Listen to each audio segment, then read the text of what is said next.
Episode के starting में हम देखते हैं कि मोचन मिंसू को होश में लाने की कोशिश करता है, लेकिन कॉन्सुक उसे मरने देने की रिक्वेस्ट करता है, पर मोचन उसकी नहीं सुनता और इलेक्ट्रिक शॉक देकर मिंसू की जान बचा लेता है। फिर हम 8 साल पहले का सीन देखते हैं, जब जिनसू मोचन के साथ मिलकर नारा के केस को देख रहा था। तो उस पर दबाव बनाया गया था कि अगर वो अपने साथ कुछ बुरा नहीं होने देना चाहता तो इस केस से हट जाए। उस टाइम मोचन के पास मिंसू के खिलाफ एक एविडेंस था, वही नारा का सॉफ्टवेयर जिस पर मिंसू के डीएनए थे। तभी उसका एक कलीग आता है जिसका बाद में प्रमोशन होने वाला था। कहता है कि मैंने सुना है कि मुचिन के पास कोई सबूत है। तो जिनसू से कहता है कि असेंबली वुमेन बहुत ज़्यादा पावरफुल है, तो इस मामले से तुम दूर ही रहो। वो कहता है कि मैं नहीं, तुम इसमें शामिल हो चुके हो, क्योंकि तुम्हें जो पैसे मिले थे जिसके बारे में तुमने सवाल भी नहीं किया था, वो असल में असेंबली वुमेन मेन के थे। यानी कि उन्होंने जिनसू को रिश्वत दी थी, ऐसे में वो फंस गया था। तो अब उसके बदले उसने असेंबली वुमेन को मिंसू को बचाने का प्रॉमिस दिया था और उसके एविडेंस में छेड़छाड़ की थी, उसे बदल दिया। पर मुचेन को इसके बारे में पता नहीं चल पाया। पुलिस डिपार्टमेंट ने इसका इल्ज़ाम भी मुचेन पर लगाया और ये तक कहा कि उसने गलत एविडेंस बनाए। इससे उसका डिमोशन हो गया, उसे जेजू आइलैंड भेज दिया गया। तब उस टाइम जिनसू भी उसके साथ वहाँ गया था। प्रेजेंट में गेटल के ठिकाने से जिनवुक और कॉन्सू को अरेस्ट कर लिया गया था और उन्हें पुलिस स्टेशन ले जाया जा रहा था। अब मुचेन तो कॉन्सू के साथ था। तब जिनसू मिंसू को हॉस्पिटल लेकर जाता है, अपनी टीम को बोलता है कि तुम लोग यहीं पर जांच करो, मैं मिंसू को लेकर जा रहा हूँ। वहीं मुचेन भी निकलने लगता है कि तभी जेल का वही गार्ड पार्क वहाँ पहुंच जाता है। कहता है कि मैंने सुना तुमने कॉन्सू को पकड़ लिया है। अब पता नहीं उसे कहाँ से पता चल गया था। वो जबरदस्ती अंदर आकर बैठ जाता है। कहता है कि ये मेरे अंडर में था, तो मेरा यहाँ इसके साथ होना जरूरी है। वहाँ जूइन को भी पता चल गया था कि असली गेटल जीहोनी है।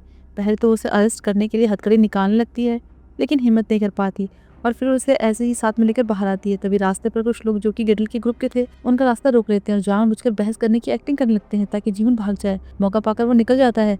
जुबिन साइड में छुपी हुई थी, तो वो उसका हाथ पकड़कर उसे अपने साथ ले जाती है। जब तक जुबिन उनके पीछे जाए, वो दोनों निकल जाते हैं। वहीं जिनसू रास्ते में था, तब उसे असेंबली वुमेन का कॉल आता है। पहले वो पूछती है कि मेरा बेटा ठीक तो है ना।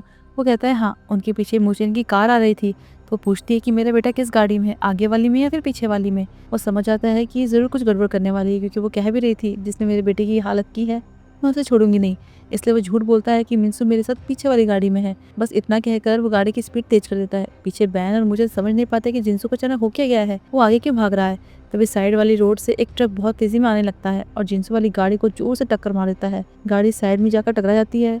वो ट्रक मिंसू की मॉम ने भिजवाया था। मुचेन वाली कार भी पीछे पीछे आ रही थी, तो वो भी साइड में टकरा जाते हैं। तब मुचेन फटाफट से गाड़ी से बाहर निकलकर जिनसू के पास जाता है और कार का दरवाजा तोड़कर उसे बाहर निकाल देता है, लेकिन वो बेहोश हो गया था। वहीं दूसरी गाड़ी में उस गार्ड पार्क ने कॉन्सू को छुड़ा लिया था। अब जिनवू मिंसू वाली गाड़ी में था, तो वो फटाफट से जिनवू को बचाने के लिए उस गाड़ी के पास आता है, लेकिन देखता है कि वो तो पहले ही मर चुका था। फिर मिंसू को चेक करने लगता है, तो अचानक से उठ जाता है। कॉन्सू तो उसे वहीं पर छोड़कर जाने वाला था, लेकिन वो नारा की बात छेड़ देता है। कहता है कि आपको पता है मैंने नारा को कैसे मारा। वो रो रही थी और कह रही थी कि मुझे मेरे डैड के पास जाना है। मैंने कहा चुप हो जा, लेकिन वो रोई जा रही थी, रोई जा रही थी। मुझे तो अब तक उसका रोना याद है, उसका वो चिल्लाना याद है। फिर मैंने एक रस्सी निकाली और उसके गले में बांध दी, और ये सब बताते हुए वो हंसने लगता है। वो इतना ही नहीं रुकता, ये भी कहता है कि मैं तो ये जानना चाहता था कि चाकू लगने के बाद कैसा होता है। तो मैंने उसे 1 बार मारा, 2 बार मारा, 3 बार मारा।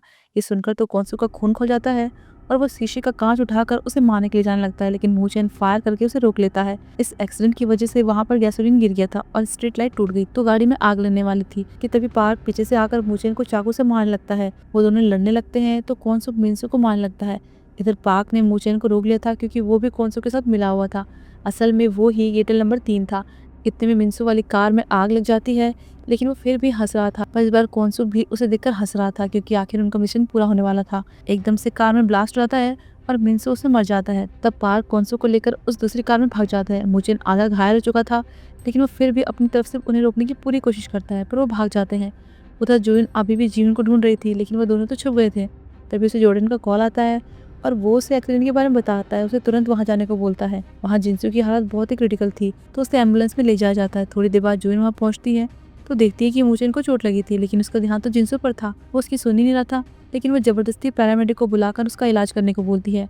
इतने में मिंसू की मॉम भी आ जाती है और अपने बेटे की बॉडी देखकर जोर जोर से रोने लग जाती है, क्योंकि उसे यकीन नहीं हो रहा था कि उसका बेटा मर गया है। अगले दिन दोही को दिखाया जाता है। वो मिंसू के घर के बाहर उसकी न्यूज़ को कवर कर रही थी। वो सबको बताती है कि कॉन्सुक ने अपनी बेटी की मौत का बदला लेने के लिए मिंसू को मारा।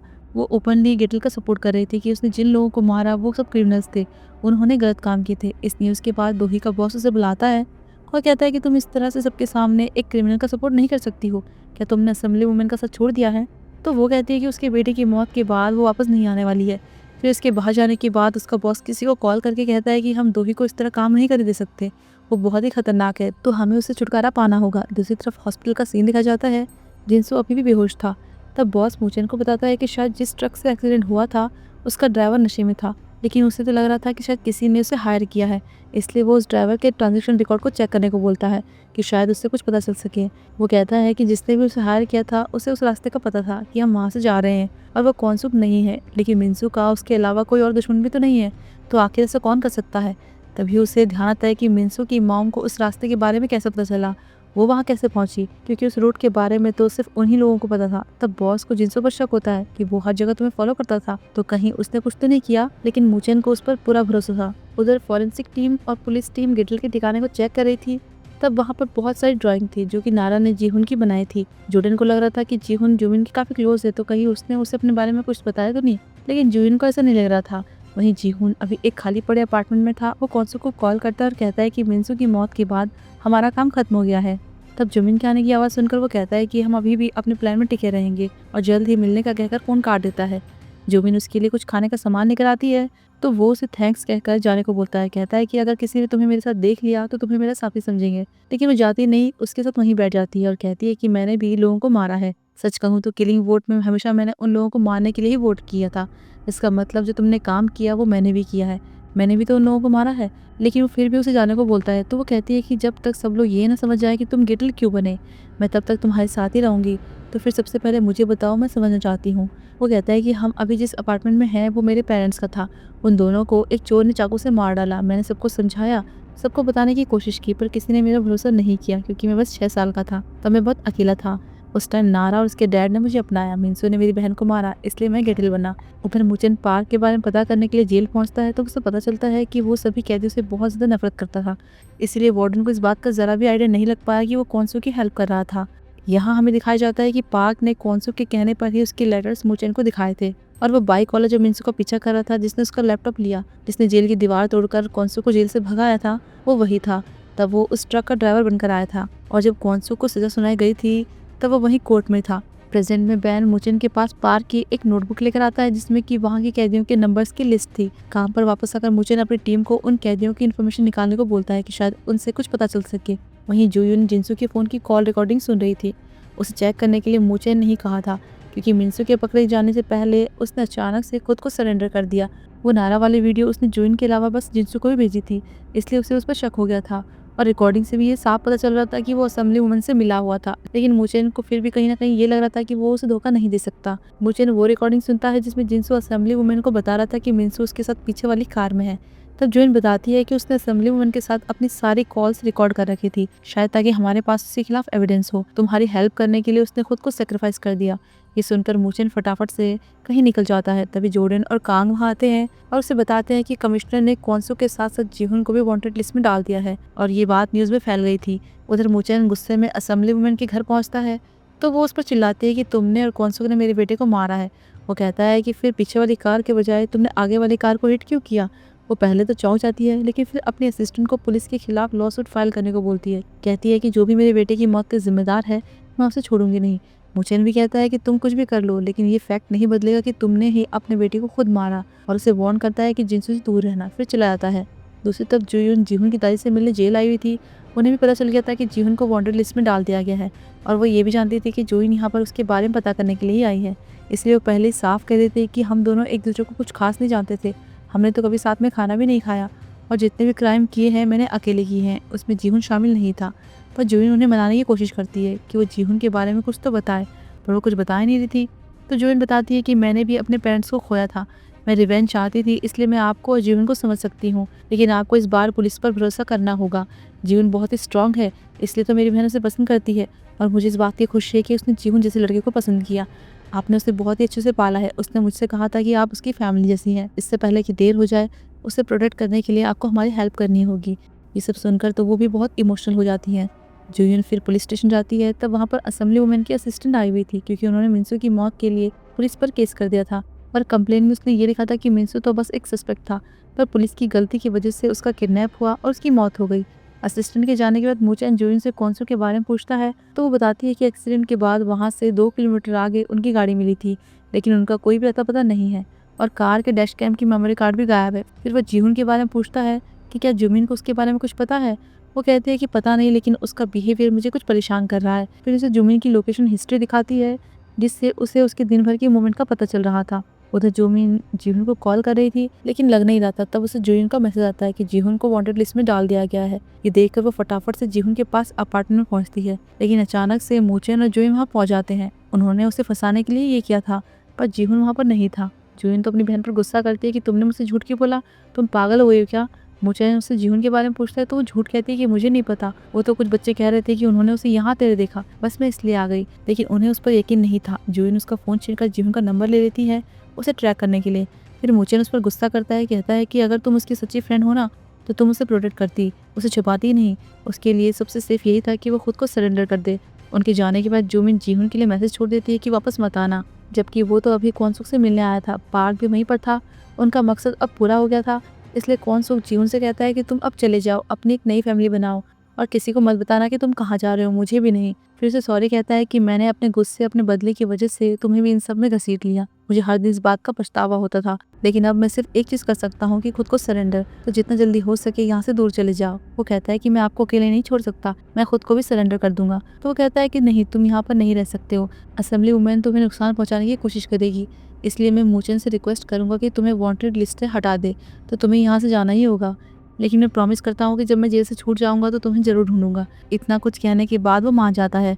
फिर पार्क उसे फ्लाइट की टिकट और एक फेक आईडी देता है। जेल में काम करते हुए उसकी काफ़ी जान पहचान हो गई थी, उसने उसी से ये सब अरेंज करवाया था।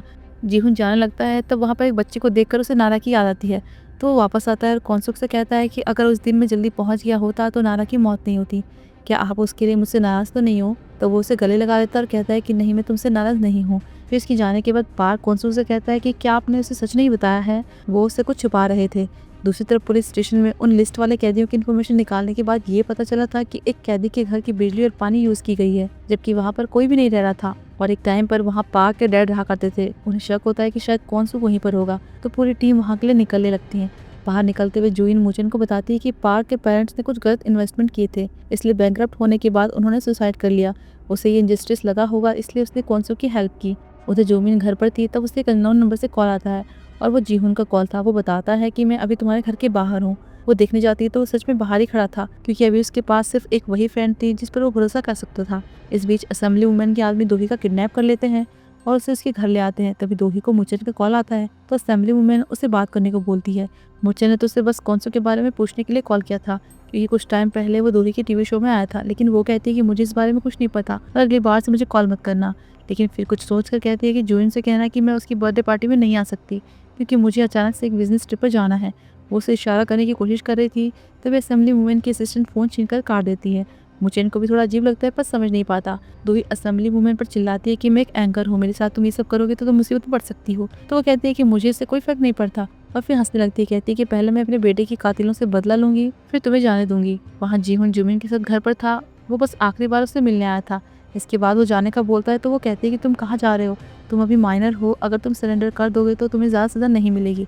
तो वो कहता है कि मैं सरेंडर नहीं कर सकता, क्योंकि मेरे डैड सरेंडर करने वाले हैं और मैंने प्रॉमिस किया है कि मैं कहीं छुप कर रहूंगा। कि तभी अचानक से किलिंग वुड शुरू हो जाता है और गेटल अपने बारे में बताता है कि मैं एक टाइम पर एक फेमस यूनिवर्सिटी में लॉ प्रोफेसर था, मैंने ही किलिंग वुड बनाया है, मैं ही गेटल हूँ और इस बार किलिंग वुड का टारगेट मैं खुद हूँ। और फिर सबके सामने अपना मास्क उतार देता है। ये देखकर तो जिहुन चौंक जाता है, वो डर जाता है कि उसके डैड ये क्या करने वाले हैं। वो उन्हें कॉल करता है, लेकिन कॉल नहीं लगता, तो पार्क को कॉल करता है और कहता है कि डैड खुद को मारने वाले हैं, तो हमें उन्हें रोकना चाहिए। लेकिन वो कहता है कि वो भी बहुत ही इंपॉर्टेंट काम कर रहे हैं, उन्हें परेशान मत करो। जीहुन समझ जाता है कि इसका मतलब उन दोनों ने ये पहले ही प्लानिंग कर ली थी, इसीलिए वो उसे दूर भेजना चाहते थे। तब पार्क कहता है कि इस दुनिया को बदलने के लिए खून खराबा होना जरूरी है, इसलिए तो प्रोफेसर खुद को सेक्रीफाइस कर रहे हैं। हर पाप की सजा होती है, तुम्हें तो उन पर प्राउड करना चाहिए। और फिर फोन काट देता है। तभी जुमिन अपनी बहन को मैसेज भेजती है कि जीहुन अभी उनके घर पर है।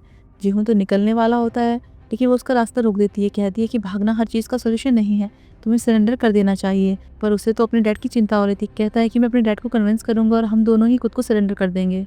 तो वो कहती है कि ठीक है, फिर मैं भी तुम्हारे साथ चलूंगी, अगर तुम मेरे साथ रहोगे तो पुलिस तुम्हें ढूंढ नहीं पाएगी। इसके बाद दोनों वहाँ से निकल जाते हैं। तब जुमिन जुइन को मैसेज करती है कि जीवन खुद को सरेंडर करने वाला है और फिर अपना फ़ोन बंद कर देती है ताकि उसकी बहन उसकी लोकेशन को ट्रैक ना कर पाए। वहीं मूचेन और उसकी टीम उस जगह पर पहुंचते हैं जहाँ पर कौनसुक और पार्क छुपे हुए थे। इस बीच भागते भागते जीहुन लाइव स्ट्रीम शुरू कर देता है और सबको बताता है कि मैं असली गेडल हूँ, मैंने ही किलिंग वोट प्रोग्राम बनाया और सबसे कॉन्सो के लिए नाम में वोट करने को बोलता है। उधर जोर्डन नोटिस करता है कि अचानक से सर्वर ओवरलोड हो गया था और मिंसो के लैपटॉप से भी आवाज़ आने लगती है। वो उसे चेक करता है तो पता चलता है कि स्ट्रीम के लिए जीवन मिंसो का लैपटॉप यूज़ कर रहा था। असेंबली वूमेन भी जब ये देखती है तो अपने असिस्टेंट से कहती है कि पहले इसको पकड़ो और उसके नाम को बढ़ा दो, क्योंकि वो एक ऑनलाइन फोरम को कंट्रोल कर रही थी और उसके थ्रू कॉन्सो के अगेंस्ट वोट कर रही थी, हेट फैला रही थी। स्ट्रीम देखकर मुझे भी समझ आता है कि कॉन्सो किलिंग वोट के बाद खुद की जान लेने वाला है। वहीं कॉन्सो जीवन की लाइव स्ट्रीम देखता है तो उसे एहसास होता है कि ये सब करके वो खतरे में पड़ सकता है। उस टाइम कुछ लोग जीहुन और जुमिन का पीछा करने लगते हैं, उन्हें असेंबली वुमेन ने भेजा था। जीहुन अपनी लाइव स्ट्रीम में ये बताते हुए जा रहा था कि कॉन्सो ने ये सब क्यों किया, अपनी बेटी की मौत का बदला लेने के लिए। फिर सबको यकीन दिलाने के लिए अपना मास्क उतार देता है और अपने बारे में भी सब कुछ बता देता है। ये भी कहता है कि कॉन्सो मुझे अडॉप्ट करने वाले थे। उधर जुइन उन दोनों को ढूंढने के लिए निकल पड़ती है। उसे पता चल गया था कि असेंबली वुमेन ने उनके पीछे गुंडे भेजे हैं। वो इस बारे में मुचेन को भी बता देती है। इस बीच जीहुन सबसे रिक्वेस्ट करता है और कहता है कि मेरे डैड खुद को मारने वाले हैं, लेकिन इसमें गलती उनकी है जिन्होंने हमारी खुशी को बर्बाद कर दिया, पर उन्हें कोई सज़ा नहीं मिली। थोड़ी देर बाद जोर्डन और जुयन मिंजू के लैपटॉप से जीहुन की लोकेशन को ट्रैक करके एक बंद पड़े बिल्डिंग के बाहर पहुंचते हैं। दरवाज़ा खोलकर जब अंदर जाते हैं तो देखते हैं कि कुछ लड़के जीहुन को बहुत बुरी तरह से पीट रहे थे। पास में जुमिन को भी पकड़ा हुआ था। जुइन को यहाँ देखकर जीहुन फटाफट से उसके पास जाने लगता है, लेकिन तभी एक लड़का एक लोहे के पाइप से जीहुन के सर पर बहुत जोर से मारता है। दूसरी तरफ मोचन किसी तरह उस अपार्टमेंट के बाहर तक तो पहुंच जाता है, लेकिन उसे पहुंचने में देर हो गई थी क्योंकि कॉन्सुक ने खुद को फांसी पर लटका दिया था। अचानक से सीन शिफ्ट होता है और हम एक टीम डिनर देखते हैं। जॉर्डन, जुइन और उनकी पूरी टीम ड्रिंक और डिनर एंजॉय कर रही थी। तभी मोचैन जुमिन और जीहुन के साथ वहां पहुंचता है तो देखता है कि वो सब तो बहुत ज़्यादा नशे में डूबे हुए थे। जुइन तो जीहुन की तारीफ कर रही थी कि ये बहुत इंटेलिजेंट है और इसे हम अपने साइबर ब्यूरो में लेंगे। फिर वो मोचैन को भी ड्रिंक के लिए बिठा देती है। सब लोग बहुत खुश नजर आ रहे थे, सब कुछ बहुत हैप्पी लग रहा था। और यहाँ पर ये एपिसोड खत्म होता है, पर कहानी सिर्फ इतनी ही नहीं है, अभी आगे और भी ट्विस्ट आने वाला है। तो आगे क्या होगा ये जानने के लिए मिलते हैं अगले एपिसोड में।